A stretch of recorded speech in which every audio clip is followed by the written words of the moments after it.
to commas. Commas is all things tech. See culture and technology coming together. Life hacks. The practicality right now and the inefficiency of the internet of buying and selling stuff is extraordinary. Entrepreneurship advice. I think the first thing is you got to understand your business inside out. Love and tech. We've almost reduced dating to kind of this very momentary snap of a person. It's gonna be a fire show. I have yet to see something these days that's truly differentiated. New advice and new inspiration every show. It really is about the next generation of creatives going faster, further than we did. And now, Sequoia Blodgett. Now let's start stacking them commas. We've heard from investors who are out here killing the game, but that's just one side of the coin. On today's show, we'll hear from an investor in training, and she'll give you a glimpse of what it's like to become a venture capitalist. Entrepreneurship advice. Learn from the hottest and most successful investors, founders, and innovators in the game. Determine your greatness. It's time to get your knowledge up. Okay, for sure. Hey, what's poppin'? We've got Shyla Burney on the line. I am so excited to have you on this show because a lot of people are interested in venture capital, but we haven't really gotten a venture capitalist perspective from the female side. We had Marlon Nichols on here prior, and of course, he's been in the game for a really, really long time. But you're just starting out your journey, which I think is so interesting, and I want to dive into all of that. But before we get into that, tell me a little bit about your background. Sure. So most of my background has been spent, and I spent 15 years in the public school system in Florida, in Orlando. I love working in the education system. Didn't make a lot of money, but surely enjoyed spending time with young people.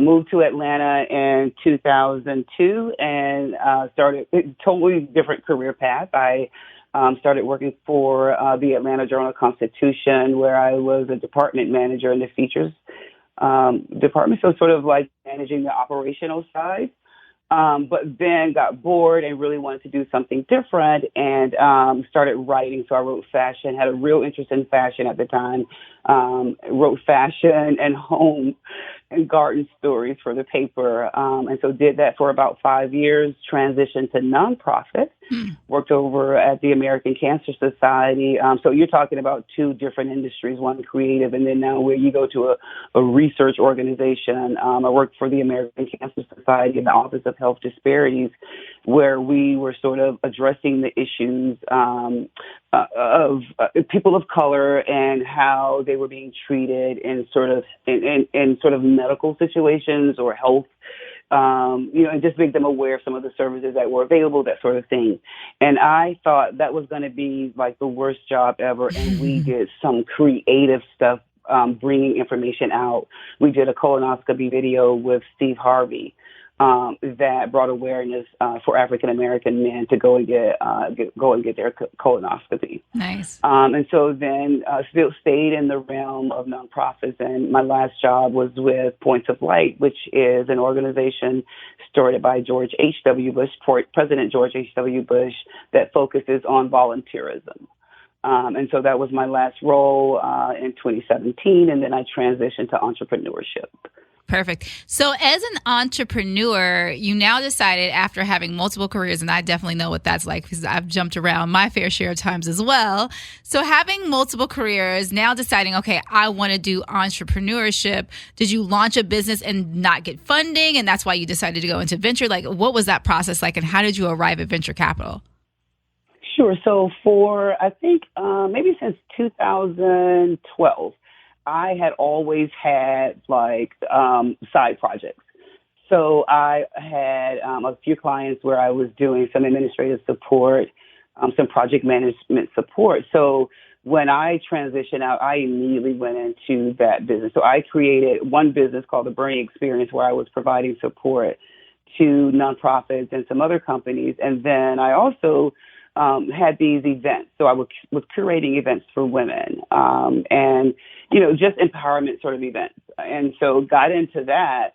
And just a few months in, I had a colleague, a really good friend, who thought that I was really good at brokering relationships. And he had been approached by a friend who had a nonprofit that needed funding, and they wanted some help in sourcing investors. And so I was so intrigued buy this. I thought, oh, so what is venture capital? I had no idea what it was. And so I got to researching two things I needed to do. I needed to find someone who looked like me, who was doing the work, and that was Arlen Hamilton. And then I needed to be able to see that it was like, who's in my backyard that does this? And so I found my advisor. He wasn't my advisor then, but someone, a man named Sig Mosley, who lives here in Atlanta. And so with those two things, me having sort of Arlen in my head, yes, it may be hard, but I can do this. And then sort of Sig, they call him the godfather of angel investing for the Southeast. He's like, he's just someone you should here in the city. And so I just went about talking to so many people, attempting to bring this company to them. I got a lot of no's. And so but I kept like this. I mean, a guy can't have a 5-year startup and be ready to like look for venture funding and nobody pay attention to him. So I kept knocking on doors. And as things began to slow down, in terms of us finally making sort of some progress, I got a call from someone who they were interested in investing in this company. And I was like, wow. And so they had heard about, me out here looking for investors for this particular startup, and they wanted to talk to me. So we arranged a meeting, and we were able to get him to a $5 million deal table. Nice. Like with me, with no experience, just using the idea of connecting and networking, those two particular things. That's amazing. And so really excited. We're all really happy. Oh my gosh. And it was a potential of $100 million because they had these big plans for future development. And this was going to happen in Ghana. The country the company is based in Cote d'Ivoire. And Ghana had a real interest in what they were doing and wanted to sort of bring it to Ghana and sort of revolutionize Ghana's financial systems. And so we were all excited. And then I'm not sure. So I had this horrific incident that happened in my family right when we get this letter a couple of weeks later. But that sort of propelled me into, like, I have to do something right now. I'm sitting here attempting to get someone funded. My daughter and I are on our way to a meeting to meet with another entrepreneur in the city because during this time I began to mentor and advise other startups.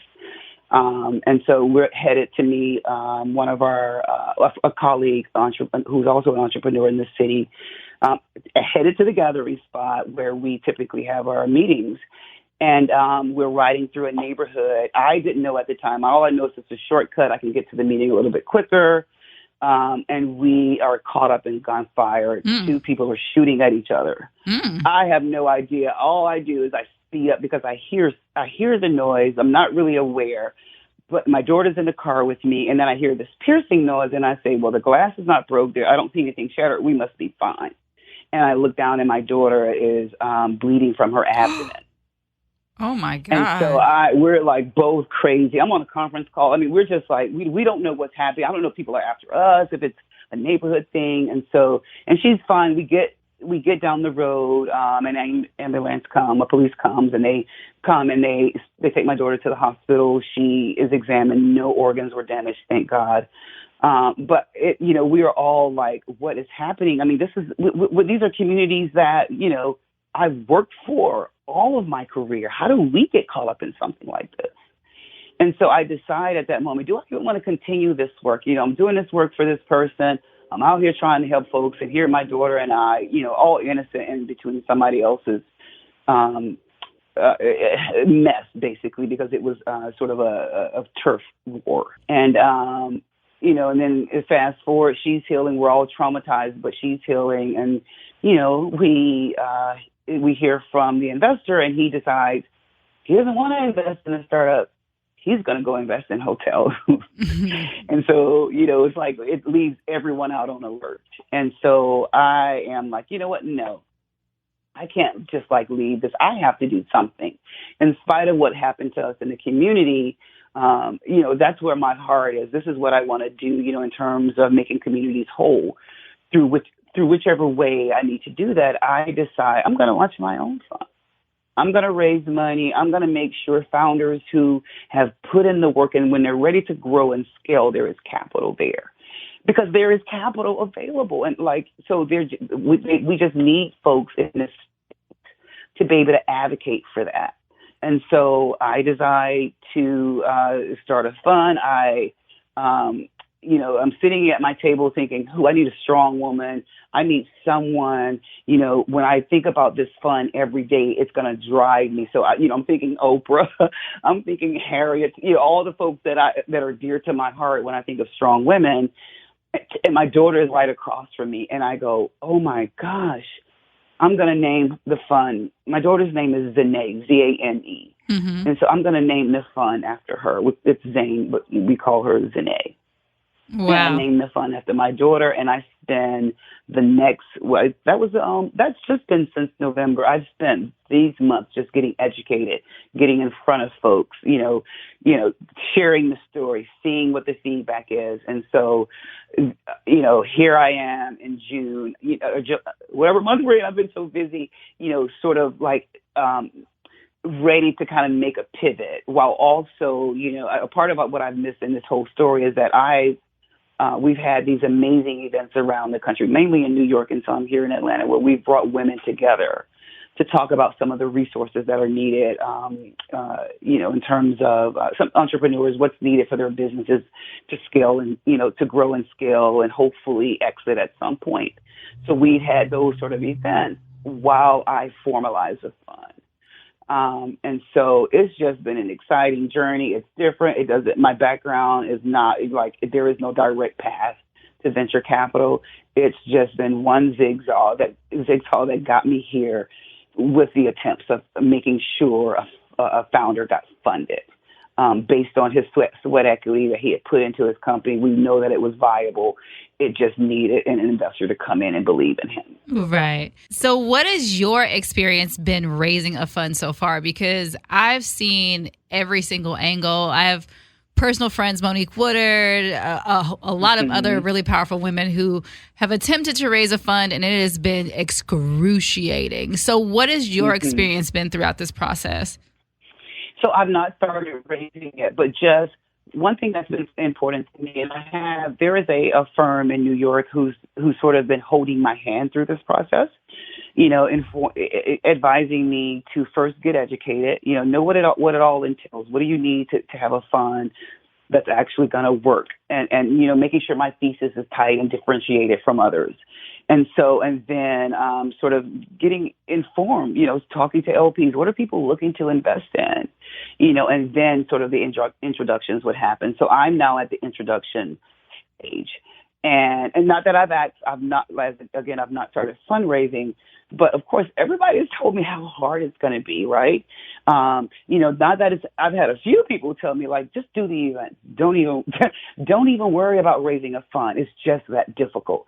Focus on having events, and let that be sort of your legacy. I think it's a noble cause, and I think that you should definitely attack it, and you are, right? You're going through the process and you're learning through the educational aspect of it, what it's really like to just be in venture capital, period. I think even if you don't raise the fund, I'm not saying that you won't, you will or you won't, but even if you don't, there's still other options, right? Like you said, educating the community, angel investing is definitely another option. A lot of people don't realize that Arlen Hamilton didn't raise her last fund. And that's why she pivoted into the accelerator model, because it was an easier model for her to sustain. So I think it's super noble in terms of, obviously we have a lot of companies out here who need venture backing, and, having those resources out there are few far in between when it comes to, at least for, Black entrepreneurs. So I think that that's definitely an option to address that in several different ways, right? So having those events, I think, are super important, and connecting back to the community. And then also, you were a catalyst for the first person. So seeing how you could be a catalyst for other entrepreneurs going forward, I think is really cool too. So tell me a little bit more about what you envision for your fund. So I envision it. And so the events will definitely sort of be a part of that, because I see what I've learned just in the few events that we've done, that's where I've found deal flow, right? So I've had these events and found amazing founders through this that I've advised and mentored since the event. And so the idea is to be able to create these events around the country where it's not only about the fun, it is about continuing to bring the resources to them. So I want to be able to see a founder from whatever, the stage we're looking at, seed investments, of course, that stage, and to grow to whatever stage they're deciding to get their business to. And we are walking them along the way. I definitely want to be able to follow on, if that's possible, with funding. So I definitely see, part of it being, as I said, we're going to do these events. We're going to make sure we're coaching and advising our founders through the process when they're with us. But the idea is just to be a partner in this. The business is theirs, right? And the idea for us and the investors who invest in the fund, of course, everybody is thinking about, their ROI. What are they going to get? What is it going to be like to invest in these particular companies? So we're definitely looking at really, really solid companies, but understanding, it is venture and there are companies that are going to fail, but the idea that we're going to back them until it gets to that particular point, right? And so I just look at myself continuing to be able to collaborate with founders, connect them to different resources that they may need. That's another part of the events that I mentioned earlier. We were a part of one event. One person that I'm working with that's in New Jersey, she has these success circles. So once the event is over, these folks are selected with sort of business angels to kind of help them with the different areas that they've been selected for, and so I want to be able to continue that partnership with the fund. And so ideally, that is what I'm sort of thinking of for the first fund. And then, of course, we definitely want to look for a fund two, making sure fund one is successful. But that's what we're looking. That's how we look to structure it. Nice. To have amazing events curated precisely for entrepreneurs and founders. Have you looked into other partnerships that have kind of already curated those communities, like Black Women? Black Women Talk Tech, and there's Fun Black Women. There's a lot of them. Right. So. Yeah. So I have slowly, only because I think so. Like, as I said, this was just started in November, so I had an event like a few months later in February. So what I did is I immediately partnered with folks on the ground, and so not the formalized groups like Black Women Talk Tech, but definitely people who are in the ecosystem doing the work. So we call ourselves the collaborative. It was like 4 or 5 of us doing different types of entrepreneurs. Type of work, and we just came together and did this event. The last event I did, it was with a group. It's Women of Color Connected. She already has, sort of all of the programming available, so we just partner with them.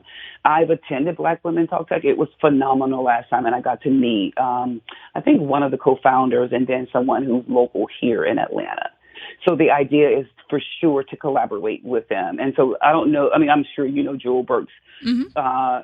We've talked about, like, how can I get engaged with what they're doing, or vice versa. And so anytime I'm thinking about, we're planning an event for A3C. It's going to be in October here in Atlanta. And I've already, sent in a proposal to include all of these folks on a panel. So yes, it's all about collaboration. And we shouldn't have to reinvent the wheel. We should be able to, bring all of our sort of resources together to make sure that, the idea is to make sure these, for me anyway, to get capital to the founders. That's the most important thing. And whatever avenue is available, I'm definitely willing to use it. Awesome. Well, we are definitely excited about whatever that journey looks like for you, because I know, that's going to be a great, great feat for you. And I think that it's one to tackle, right? Like, for sure. There's so many people in the ecosystem that are addressing this. And I think that it's super important that we continue to chip away at it. And Fast Company just did a whole spread on Atlanta. So I love what the ecosystem is doing right now. And looking forward to seeing it grow to the magnitude that it should be growing, right? Have you been out to Silicon Valley and kind of tapped into those networks and kind of saw like what it's like on the ground floor type of thing? For sure. So I interesting you say that. So I was accepted to 500 Startups, the Stanford program. And I opted out, but someone said to me, what you really need to do, Shy, is spend some time on the West Coast. Mm-hmm. I went to Afrotech last year, but of course I was in a different frame. I was, looking for someone else's, sourcing investors for someone else's company. So I went out in June. I went out to Venture Crush with Lowenstein and Sandler, and it was, first of all, the event was amazing, but it allowed me to have these amazing conversations with VCs. And so I met a couple who I can't remember the name of their firm, but they invited me back to their office the next day and just schooled me on VC 101. I mean, didn't know me from anybody, and I was amazed that they were wanting me, opening their doors, welcoming me in, and saying, hey, Shyla, we want to help you too, and here's some of the things that you need to know. And so I spent some time out there. It was just a few days, but I'm going to go back out again, and I think in late November, early November for Afrotech again, and that's when I'll spend more time out there. But I have found like everybody was so open to me. That's when I saw Monique Woodard. She was at Venture Crush as well, had a chance to speak to her just for a few minutes to get her, quick advice on what I'm doing. And she was very sort of, gave me a quick little like, hey, this is what you should do and this is how you should do it sort of thing. I was just I saw everybody that I hear about. I guess I don't know how to say that. Like I hear about all of these. Sarah Kuntz, I think, was there. I think she was there, and it was like, and everybody that I see on Twitter was in this space. And so it felt really good, and I felt welcomed, and so, that's about as much time that I've spent out there, but I'm definitely going back. Nice. To spend a bit more time out there. Nice. Yeah, I would say spend as much time as you can just really learning the ecosystem because that's the root of it, right? And once you have a good grasp, especially those relationships, I mean, that's where 80% of the financing is concentrated. So once you have a good grasp on that, then you have a better idea of the bigger scope and the bigger picture. Because I think that being in Atlanta is a good place in terms of like startup ecosystems, but financing isn't there yet, right? So it is not. Right. You're absolutely right.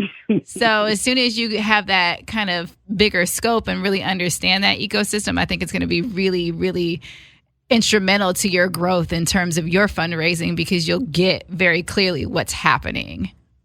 Absolutely. Totally agree with you. Perfect. Totally agree. Yep. Well, we're excited. I'm definitely, like I said, if we could be a resource, definitely hit us up. I've got all type of relationships in the Valley. I'm super excited about what you're doing, and we look forward to seeing where it goes. I really am excited that we were able to get a grasp on that perspective because it feels really sexy when you're looking to break into venture capital, but we don't really understand what that roadmap looks like. And we see the Arlen Hamiltons on the covers of Fast Company, and we see these success stories, but we don't know what's going on behind the scenes. And I think that's great. I think we need those perspectives. We need to know that there are Black founders, there are Black entrepreneurs, there are Black investors that are out there looking to try to help move the community forward. And what does that look like, though? What does that look like when you're internal and you're actually going through that process and you're understanding how to move the needle forward? At the end of the day, Atlanta is a great ecosystem. It's new, it's up and coming, but it's still not Silicon Valley. So being in Silicon Valley and really understanding what it's like to actually go through the process of raising a venture fund, go through the process of, like she said, bringing on your LPs, go through the process of getting all that stuff together is a process nonetheless. And I'm super proud of her for taking that leap and for going throughout that journey and exploring that journey. And there are the success stories out there. There are the Eric Moores, there are the Kirbys, the Base Ventures, the companies that you will see that are very successful, the Marlon Nichols of the world. But the truth of the matter is they're few far in between. So having somebody out there who is looking to break into that, she's got to get to the Valley and she's got to immerse herself into those conversations as much as humanly possible. Because at the end of the day, if you want to be successful, you've got to be where your community is. And like I said, as sexy as Atlanta is right now and as up and coming as it is and thriving, the money's not there. And so in order to really understand that, she's going to go back to Silicon Valley and she's going to immerse herself in those ecosystems. And that's what's going to get her to where she needs to go. So super proud of her. Glad we were able to have that conversation and get a kind of perspective on that, because I feel like a lot of people are aiming to be entrepreneurs at this point, but there aren't a lot of people that are aiming to be funders, i.e. investors, i.e. venture capitalists, angel investors, that game, right? So I'm really excited to see where this goes. All right, so before we close this segment out, I want to leave you guys with some concrete tips. Anybody who's interested in entering the VC world, this is what you need to do to at least have an advantage or an option of becoming a venture capitalist. So first things first, you have to get an education. You've got to at least have a 4-year business degree, or a lot of VCs have MBAs. So if you can get that MBA, then you're looking very, very qualified.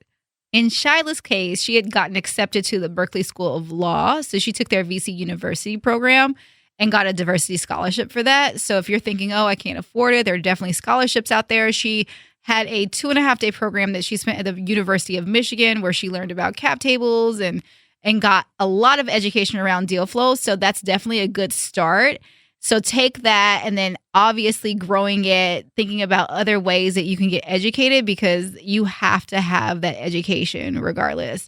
Second thing is, like she did, find a mentor. There are tons of venture capitalists in the community that are willing to give a little bit of their time as long as you have some value add, because there are so many people addressing and asking them about how to get investment, like all these things. So of course, they're a little bit turned off by that. But if you have some value add, something that you can bring to the table that would make them interested in mentoring you, then that's definitely a route that you should take.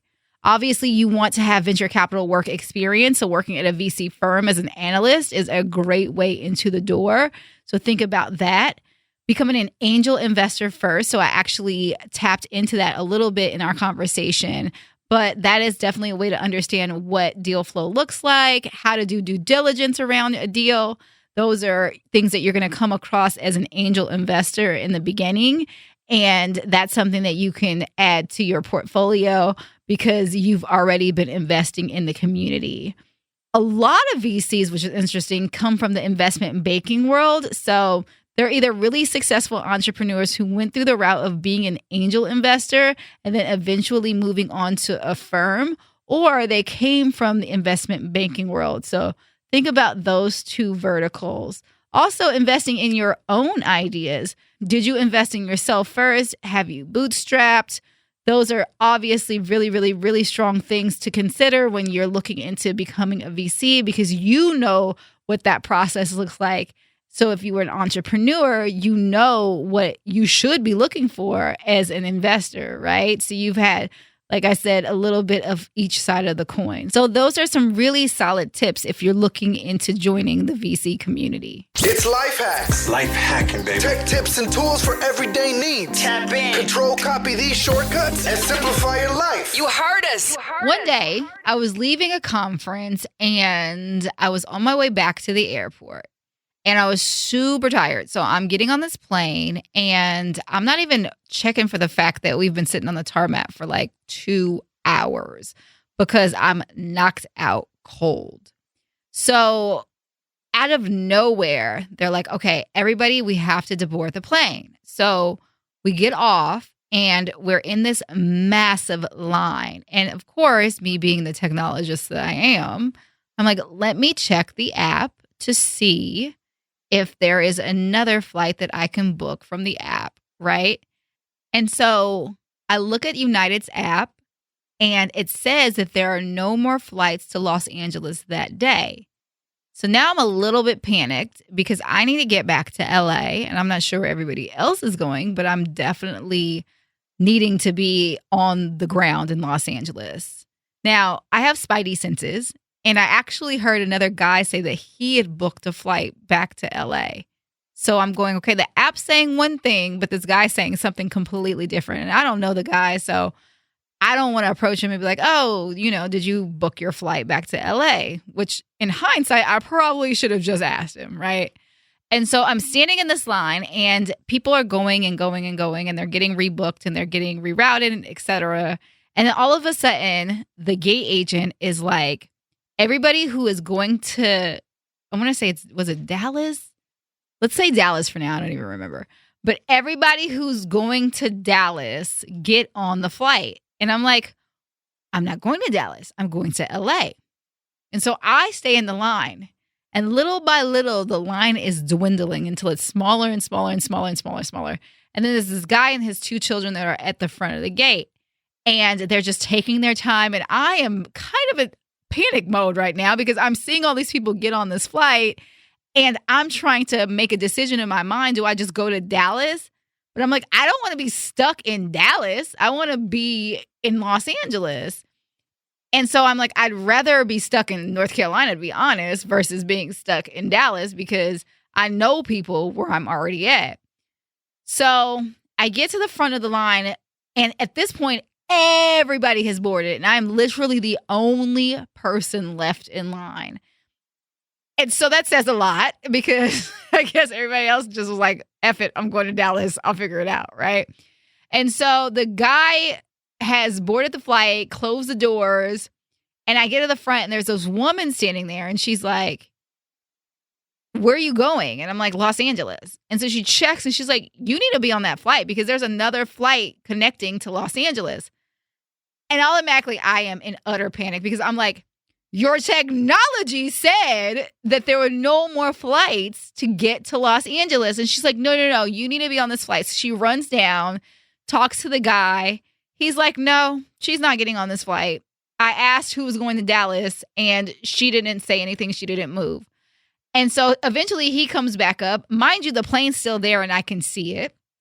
And he comes to the gate and he's like, I asked you, where are you going to Dallas? And I'm like, I'm not going to Dallas. I'm going to Los Angeles. And this is horrible customer service because you should have made sure that every single person who got off that flight knew where they were going after the fact, whether it be a reroute or if they were stuck in this airport, like what did they need to do? Were there vouchers? You guys should have taken care of your customers because that is your job. And so he's getting defensive. Eventually we get into a shouting match and we're going back and forth. And at this point, I just look and I'm like, this grown ass man is yelling at me. And all of a sudden, I don't know where the trigger came from, but I just like broke out in tears. Like I am bawling at this front gate, right? And this woman, and now her manager is sitting next to her. They're both staring at me because they're like in disbelief that like I am crying like a toddler at this point because I have lost it, right? And so he's like, does not give 2 fucks. And he types out this the change ticket and he's like, here you go, have a good day. And I'm like, I cannot believe that they are so rude and so inconsiderate and just did not care, right? So I'm walking through the airport like crying like crazy. I walk in the bathroom, my face is like bloodshot red. I look like Rudolph the Red-Nosed Reindeer. Like that's how much like crying I was doing. So I get back to the hotel, have to recheck into a hotel, have to stay a whole nother day, only to get to the airport the next day and get basically a signal over the loudspeaker to say that this plane that I'm going out on the next day may be delayed too. Oh, hell no. So I get back up, I get in line, and I look up, and the heavens had parted because the woman from yesterday was standing there like deja vu. And I'm like, oh, hell no. Like, I am getting on this flight, and I'm going home, and I'm super, super upset at this point because I'm just like, I cannot stay in North Carolina another day. Like, there would be 2 days I'd be stuck in the airport, and that is just not a thing that I'm excited about, right? Now, mind you, when I got back to the hotel, I had called United, and I stayed on hold with them for so long, and I was sitting on hold. Finally, they get on the phone, and I'm like, telling them the whole story, and they're basically like, well, just go report it on our website, right? And I'm like, that's it? Like, that's it? No repercussion, nothing, just report it on our website.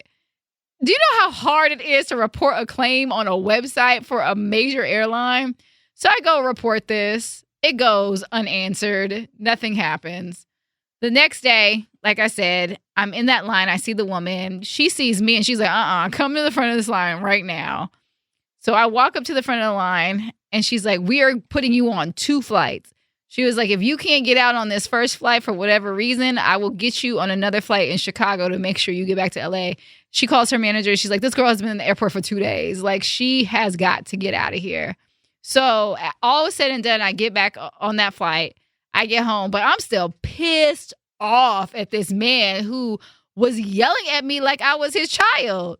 So I get back to LA and I'm like, how do I talk to them? Because they're not responding. They didn't respond when I sent the letter. They didn't respond when I called. And I remembered something. So a friend of mine had an issue a little bit back and she tweeted about it. And I was like, wait a minute. So I get on Twitter and I'm like, United, you are very rude. Your customer service was awful. Answer me right now. Within a couple of minutes, I get a tweet back. Hi, ma'am. How may we help you? Slide into our DMs and we will talk to you over there. Like, basically, take this off the public forum, please. And I'm like, so that's how you get things done. You got to tweet. So I get over to the DMs. They're like, tell us the entire story. I write the entire story back. Literally the next day, they send me an email with a voucher or refunding everything for that flight. And basically, I'm able to utilize that voucher for wherever I want to go. I end up going to visit my cousin in Vegas, and my voucher ended up turning into a first-class flight, which was amazing. So I say that all to say, people, because I know so many of you guys have had issues when it comes to customer service and anything that's public-facing. Use the Twitter gods. They are your friend. It is in your favor. That is how you're going to get the answers that you want. This is The Plug. You know who's the plug. It's time to get caught up on the hottest in tech. Keep it locked, you heard? With Sequoia Blodgett. I see you, little mama. So what is Commas, you ask? We are an entrepreneurship community that helps you get support on your journey to financial freedom. So Commas is a community of like-minded startup entrepreneurs with the goal of being profitable. We focus on helping founders gain an understanding of how to build online, digital, and tech-enabled businesses through courses, coaching, and support. So throughout that process, what we'll do is we take you through a 4-month program, and you'll learn different courses that have focus points in entrepreneurial mindset, product development, branding, marketing, sales, publicity, fundraising, basically every single touch point of your business. And not only that, you're going to understand business formation, because you can know all of that stuff, but if you don't have a legitimate business, then you're stopping in your tracks, right? We have a one-on-one session with amazing coaches that span everywhere from mental health to legal, brand, and finance. Not to mention, you're also going to have group coaching and a mastermind where you're going to collaborate with your fellow peers and get feedback on your business as well. So we're an all-inclusive community to make sure that you're getting your company moving from point A to point B. And we also have live events. Our previous event was done in partnership with Gary Vaynerchuk and Draper. So, you know, we get to popping over here. So if you guys are interested in learning more about the Commas Club, log on to www.commasclub.com.